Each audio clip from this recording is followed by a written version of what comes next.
साथियों, मैं अलका लांबा और आप सभी का स्वागत है। कोशिश करती हूँ हर बार कि हर एक का मैसेज पढ़ पाऊँ और बात भी कर पाऊँ और जवाब भी दे पाऊँ, पर कठिन होता है। इसलिए मैं अपनी बात को बहुत थोड़ी में रखूँगी। बहुत समय हो रहा है, आप लोगों का खाने का समय हो रहा है, लेकिन मैं सिर्फ आपको एक बार फिर से जगाने आई हूँ। देश में 75,000 जी हाँ मामले आ चुके हैं कोरोना वायरस के। 2,500 से ऊपर लोग अपनी जान को खो चुके हैं। देश के प्रधानमंत्री नरेंद्र मोदी जी ने कल टीवी पर आके आधा घंटा बोला। बात सिर्फ यही निकल के आई कि चौथे लॉकडाउन होगा और उसका रंग रूप क्या होगा, वो सोच रहे हैं कि रंग रूप क्या होगा चौथे लॉकडाउन का। उसके बाद उन्होंने कहा कि मैं 20 लाख करोड़ रुपए का पैकेज की घोषणा करके जा रहा हूं, जिसका खुलासा देश की वित्त मंत्री निर्मला सीतारमण जी करेंगे। मेरे बारे में उसके बारे में बताने के लिए कुछ नहीं, बस घोषणा कर रहा हूं 20 लाख करोड़ रुपया आपको दिया जाएगा। लोग बहुत खुश हुए हमारे जैसे कि 20 लाख करोड़, जीडीपी का 10%, बहुत बढ़िया। जबकि हमारी जीडीपी की क्या हालत है, उसका 10%, 20 लाख करोड़ और वाह भाई के 5 कंट्रीज में हमारा सबसे आगे है। सब खुश हुए आंकड़े देखे 20 लाख करोड़। और आज 1.5 घंटे देश की वित्त मंत्री निर्मला सीतारमण जी को सुना, लेकिन मैं आपसे कहना चाहती हूँ ये 20 लाख करोड़ की घोषणा हुई, उसका पिटारा आज निर्मला सीतारमण जी ने खोला। अब आप अपने 14 करोड़ लोग जिनके जन धन खाते जीरो अकाउंट पे खाते खोले थे, देखिए उन खातों में अब कल घोषणा हुई है, आज के बाद क्या उसमें कोई पैसा आता है। जन धन खातों में 500 रुपया डाला था, लेकिन 500 रुपए में जिसकी नौकरी चली गई, जिसका घर बार छूटकर, जो मजदूर, जो किसान, जो कामगार सड़कों पर मीलों चल रहे हैं अपने घर पहुंचने के लिए, मात्र 500 रुपए में जिन्होंने इस पैकेज की घोषणा करके 500 रुपया जनधन खातों में डाला, मैं उनसे कहूंगी एक महीना तो छोड़िए, एक दिन उस 500 रुपए से चलाकर दिखा दीजिए आज के दौर में, तो गरीब मजदूर से हम उम्मीद कर लेंगे। 20 लाख करोड़ में हमें उम्मीद थी कि साफ सी बात कर रही हो। सबसे बड़ा हाल था कि 13 करोड़ जनधन खातों में, हर खाते में 7,500 डाल दीजिए, 65,000 करोड़ बनेगा। और एक महीना सब गरीब मजदूर जिनके जनधन खाते हैं वो एक महीना कम से कम अपना निकाल पाएंगे और सरकार के पास अपने आप को पैरों पे, अपनी अर्थव्यवस्था को खड़ा करने का समय मिलेगा। छोटे कुटीर लघु मीडियम उद्योगों के लिए घोषणा की। क्या घोषणा की? 3 लाख करोड़। क्या 3 लाख करोड़ आपको देंगे? नहीं, ठेंगा देंगे। 3 लाख करोड़ का है, जाइए जिनके छोटे लघु कुटीर मध्यम उद्योग करते हैं, वो जाइए बैंक में और उनसे कर्ज ले लीजिए। आपको ये कर्ज 4 साल में चुकाना होगा। 3 लाख करोड़ तक का आप छोटे जो व्यापारी हैं वो कर्ज ले सकते हैं। ये कोई आपको राहत नहीं है, ये कर्ज है आपके लिए। ये कैसी राहत पैकेज है, समझ से परे है। और जिन छोटे लघु कुटीर उद्योग वालों को कहा गया कि जाइए बैंक में, बिना गारंटी के 3 लाख करोड़ रुपया हमने घोषणा कर दिया, आप उनसे ले सकते हैं। उन्होंने कहा वैसा तो कर्ज तो ले लेंगे, लगाएंगे का। हमारे उद्योग में जितना भी हमारा कामगार मजदूर था वो तो फैक्ट्री छोड़कर चला गया, क्योंकि आपने जब लॉकडाउन की घोषणा की थी तब अगर ये मदद हमें दे दी होती तो तब शायद हम उन्हें यहीं पर रोक पाने में, यहीं पर उनका खाना पीना, उनकी तनख्वाहें जो हम नहीं दे पा रहे थे बंद होने पर, हम दे पाते तो शायद वो रुक पाते। लेकिन वो यहाँ नहीं रुके। सुप्रीम कोर्ट में लिख कर दिया केंद्र की मोदी सरकार ने कि कोई भी कामगार मजदूर सड़कों पर नहीं है। कोरा झूठ। आज भी मजदूर परिवार के साथ, बच्चों के साथ, गर्भवती महिलाएं सड़कों पर मीलों का सफर तय कर रही है अपने घर तक जाने के लिए। आज भी लड़ाई पड़ी हुई है कि 85% ट्रेन का किराया केंद्र देगा, ऑनलाइन टिकटें बुक होंगी। अब बेचारा गरीब मजदूर जिसको घर जाना है, वो आपका हाईटेक मोबाइल लेकर तो बैठा नहीं है कि अपना ऑनलाइन जाएगा और टिकट बुक करेगा, या सरकारें उसको ऑनलाइन कह रही हैं। कितना कठिन कर रहे हैं हम उसके लिए, उसकी जिंदगियों को। 20 लाख करोड़ में किसी को कुछ नहीं मिला। 90,000 करोड़ बिजली कंपनियों को राहत के लिए, बिजली कंपनियों को। आपके बिजली के बिल कम नहीं होंगे, आपसे बिजली के पूरे बिल वसूल किए जाएंगे। आपसे जो टैक्स लिया जाता है उसमें कोई कमी नहीं है, जीएसटी में कोई कमी नहीं है, पेट्रोल डीजल के दाम में कोई कमी नहीं, गैस के सिलेंडर के दाम में कोई कमी नहीं, आपके खातों में सीधा पैसा डालना है बिल्कुल भी नहीं, किसी गलतफहमी में मत रहिएगा। हमने तो सिर्फ सुझाव दिया, हम आलोचना नहीं कर रहे, हम आपको सुझाव दे रहे हैं। क्योंकि अगर आप लोग बार बार चीखते हैं भाजपाई 70 साल कांग्रेस ने राज किया है, तो 70 साल राज जिसने किया है उसके पास कुछ अनुभव तो होगा। और हम खामोश नहीं है, जो हमारा विपक्ष है वो खामोश नहीं है, वो आपको उसी 70 साल का अनुभव शेयर कर रहा है कि हर 13 करोड़ जो 13 करोड़ जनधन खाते हैं उसमें आप 7,500 डाल दीजिए और पूरा एक महीना वो गरीब मजदूर अपना घर चला लेगा। और आप इन लघु कुटीर उद्योगों को आर्थिक मदद दीजिए ताकि ये मजदूर अपने उद्योगों को, अपने काम की जगहों को छोड़कर ना जाता, वो वही रहता और उनके खाते में पैसा भी आता, ये दबाव उनके ऊपर नहीं होता जो कुटीर लघु उद्योग है, तो ये चल पाता। आज आप कह रहे हैं हम ट्रेनें चला रहे हैं, 40 दिन के बाद ट्रेनें चल रही हैं। जब हमारे पास कोरोना वायरस के कुछ भी मरीज नहीं थे तब ट्रेनें नहीं चलाई। आज 40 दिन के बाद 75,000 कोरोना वायरस के पीड़ित पहुंच चुके हैं और अब आप कहते हैं हम ट्रेनें चला रहे हैं।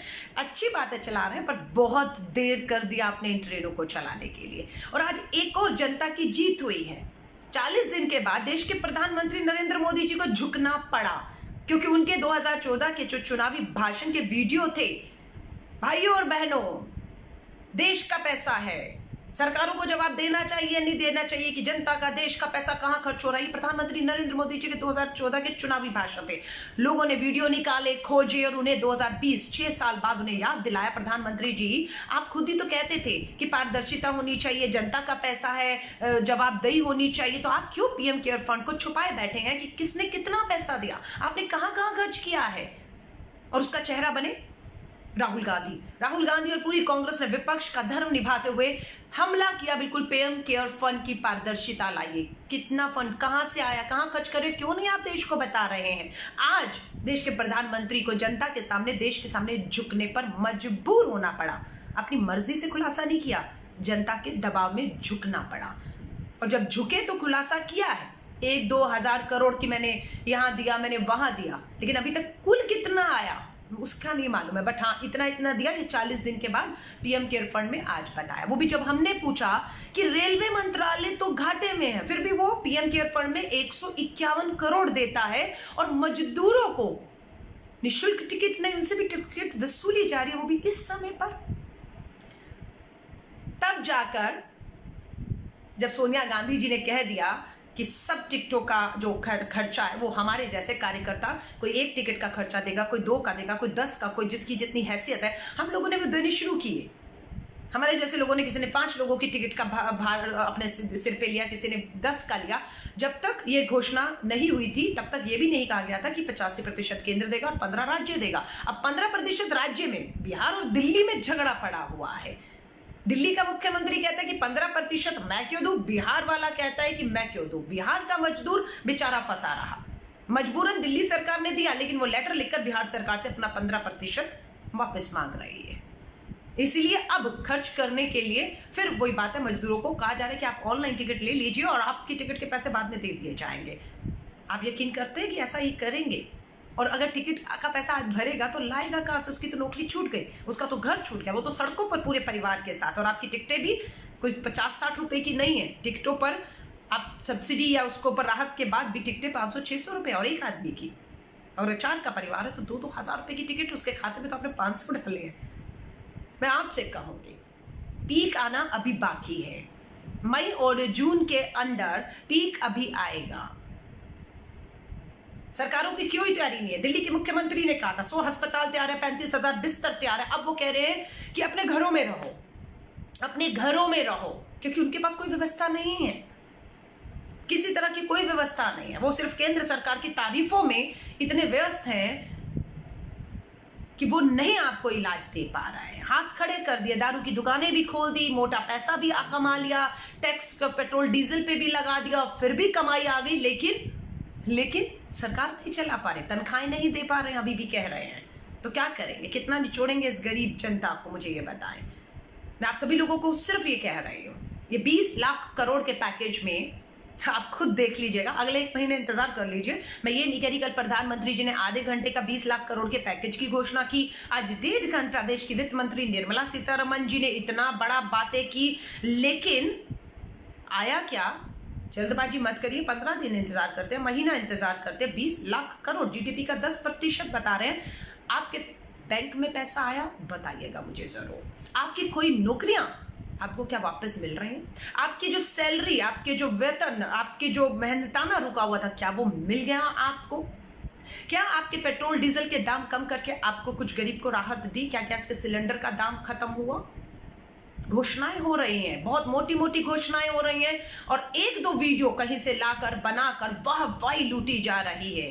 तो मैं आप सभी से कहूंगी, अपने खुद के गिरेबान में झांकिएगा कि हमारे खातों में, हमारी जेब में कितना पैसा इस 20 लाख करोड़ की राहत से आया है, या हमारी जेब से मात्र टैक्स के नाम पर पैसा निकलवाया गया है। लेकिन घरों में रहिएगा। मैं अभी भी कह रही हूं, खतरा टला नहीं है, खतरा टला नहीं है। पीक आना बाकी है। 75,000 लोग कोरोना वायरस से पीड़ित होकर 2,500 लोग मौत के मुंह में जा चुके हैं, जबकि ये 2,500 का आंकड़ा भी लोग कहते हैं सच नहीं है। सरकारें अपनी नाकामियों को छुपाने के लिए इस मौत के आंकड़े को छुपा रही हैं। टेस्टिंग आज भी जितनी होनी चाहिए वो नहीं हो रही है। जिस तरह का इलाज अस्पतालों में होना चाहिए वो नहीं हो पा रहा है। मैं आपको कह रही हूं, अगर आप इसे हल्के में लेंगे तो मुसीबत अपने अपने परिवार के लिए आप खड़ी कर लेंगे। अगर आप सोचेंगे कि अलका लांबा झूठ बोल रही है, कोरोना वायरस के मामले नहीं बढ़ रहे, अलका लांबा झूठ बोल रही है, मौतें नहीं हो रही, अलका लांबा झूठ बोल रही है कि सरकार हमारी जिम्मेदारी लेकर हमें ट्रीटमेंट नहीं दे पा रही है, तो आप अपने आप को धोखे में रखेंगे और आप अपने आप को फंसा लेंगे। घरों में रहिए, मास्क का इस्तेमाल करिए, हो सके तो ग्लव्स का इस्तेमाल करिए, बाहर जाएं तो लगातार हाथ धोते रहिए, लोगों से डिस्टेंस बनाकर रखिए, भीड़ वाली जगहों पर कतई मत जाइए। 4th लॉकडाउन की घोषणा ये साबित करती है कि अभी वर्स्ट, बुरे से बुरा होना बाकी है। अभी ये सब आपके हाथ में है कि आप अपने आप को, क्योंकि सरकार की तैयारियां खाने के ऊपर, राशन की दुकानों पर, दारू की दुकानों पर, देखा आपने किस तरीके से बस अड्डों पर हमारे मजदूर जो है, रेलवे स्टेशन, बस अड्डों पर किस तरीके से भीड़ में पहुंचे। रहो, उनके घर तो बहुत दूर थे, उनकी फैक्ट्रियां तो बंद हो गई, उनके रोजगार काम धंधे चले गए, उनको वेतन नहीं मिल रहा था, उन्हें घर जाना था, और आपने कोई व्यवस्था नहीं किया। 40 दिन के बाद आज ट्रेनें चालू करते हैं, वो भी कब? जब 17 लोग ट्रेन की पटरी में ट्रेन के नीचे आके अपनी जान दे देते हैं।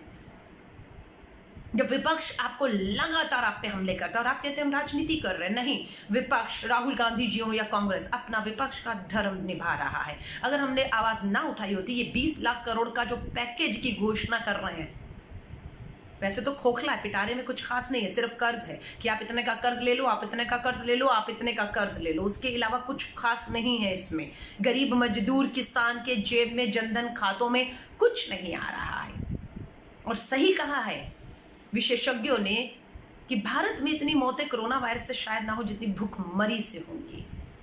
ये सच है। यकीन ना हो तो आंकड़े उठाकर देख लीजिए और इंतजार करिए। लेकिन हम चुप बैठकर हाथ पे हाथ रख के इंतजार नहीं करेंगे। हम इन सरकारों को जगाते रहेंगे कि लगातार गरीब मजदूर जनधन खातों में, किसानों को आपको राहत देनी होगी। डायरेक्ट कैश ट्रांसफर उनके बैंक खातों में आपको, किसान के 10,000 तो गरीब मजदूर मनरेगा में जो काम कर रहे हैं 7,500 डालना होगा, ताकि वो अपने घर में रह सके, वो सुरक्षित रह सके और वो अपनी भूखमरी की कगार में ना पहुंचे, वो खाना खा सके, वो अपने बच्चों को पाल सके। ये खतरा पूरी तरह टल नहीं जाता है। लेकिन आपसे कहूंगी, अगर आपको कुछ मिला हो, आपके जनधन खातों में आया हो, आपको राहत मिली हो, आपकी जिंदगी में बदलाव, आपकी नौकरी, आपकी तनख्वाहें, आपके पैसे, तो प्लीज बताइएगा जरूर।